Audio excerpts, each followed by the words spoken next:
El principio de los tiempos. 13.000 millones de años antes de Cristo. Nacimiento de los dioses estelares. El nacimiento de las entidades conocidas como dioses estelares tuvo lugar en el mismo momento de la creación, formándose a partir de vastas energías desatadas por el Big Bang. Tiempo después, estas entidades se conocerían como los Zetán, 80 millones antes de Cristo. Los planetas de las recién nacidas galaxias acabaron por generar formas de vida. Los primeros seres inteligentes de la galaxia de la Vía Láctea que se sabe que desarrollaron una civilización lo bastante avanzada para cruzar las estrellas fue una raza reptiliana de seres llamados ancestrales por los Eldars, que fueron quienes les conocieron mejor.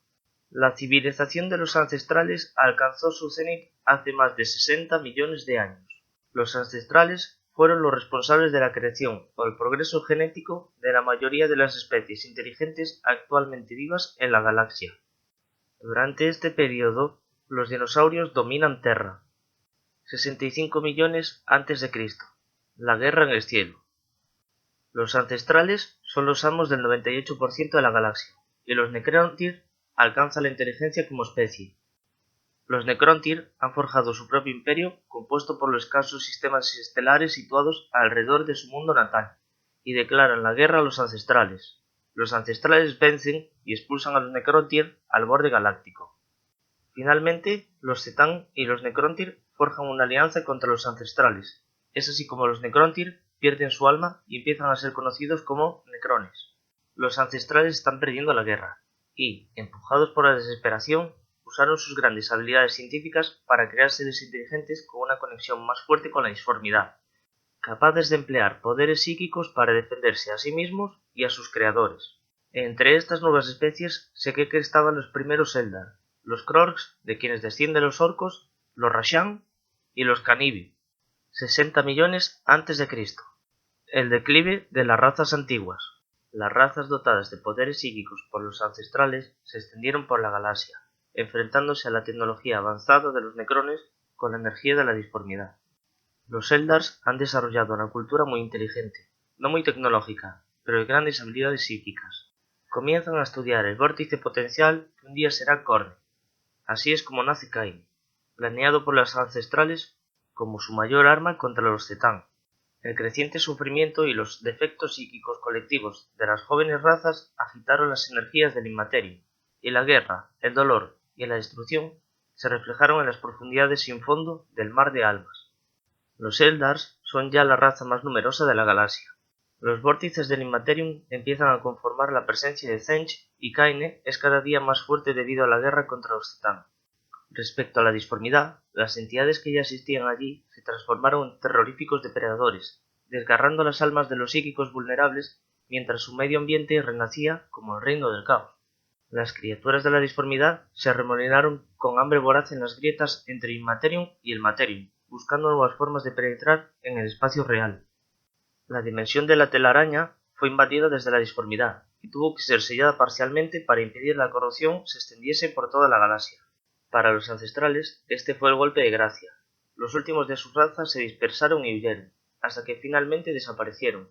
No se sabe si se extinguieron o simplemente huyeron de la galaxia en busca de un nuevo refugio. Los Necrones nunca perdonaron a los Zetán de haberles robado sus almas mortales, así que, cuando los Zetán ganaron finalmente su gran guerra, la alegría por la victoria les duró bien poco. Las armas que los Necrones utilizaron contra los Zetán destrozaron sus cuerpos en miles de fragmentos. El coste de la victoria había sido elevado y millones habían sido destruidos como consecuencia de la rebelión. Los Eldars habían logrado sobrevivir allí donde los ancestrales habían perecido, y los Necrones no eran rivales para ellos, pues estaban demasiado debilitados debido a su esfuerzo por deshacerse de los Zetán. Así que Starek ordenó a todas las ciudades necronas que se transformaran en grandes complejos funerarios llenos de criptas de éxtasis. La orden final que transmitió a su pueblo fue que durmiesen durante 60 millones de años y tras eso se despertasen, esperando para entonces encontrarse con sus enemigos ya debilitados. Ascenso de los Eldar.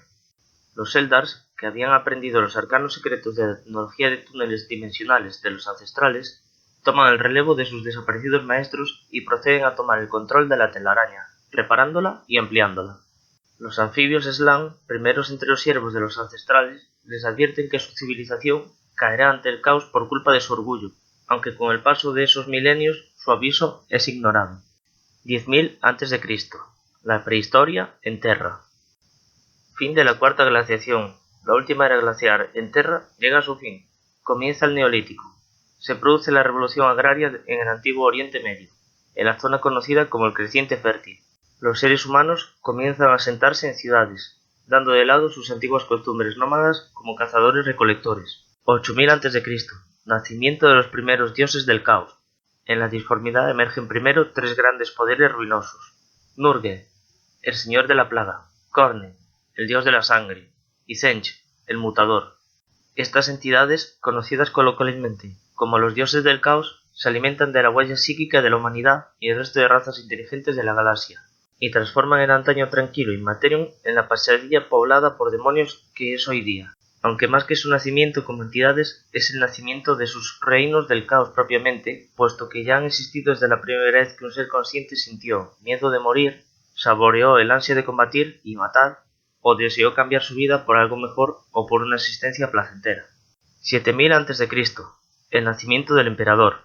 En algún momento del Neolítico nace el ser inmortal que será conocido milenios después como el emperador de la humanidad. Según la leyenda, todos los psíquicos de Terra realizaron un ritual para combinar sus energías en una sola alma que se reencarnaría en un ser humano extraordinario, el psíquico más poderoso de la galaxia. El emperador a menudo adoptó la identidad de algunos personajes famosísimos de la historia para empujar a la raza humana por un camino determinado. Pero al llegar la terrible era de los conflictos y hacerse inminente la extinción de la especie, decidió participar activamente en la vida de los humanos y guiarlos personalmente como emperador de la humanidad. A partir de aquí es el punto de arranque del calendario imperial y el periodo de la historia humana conocida por los estudiosos imperiales como la Era de Terra, o por nosotros como el principio de la historia.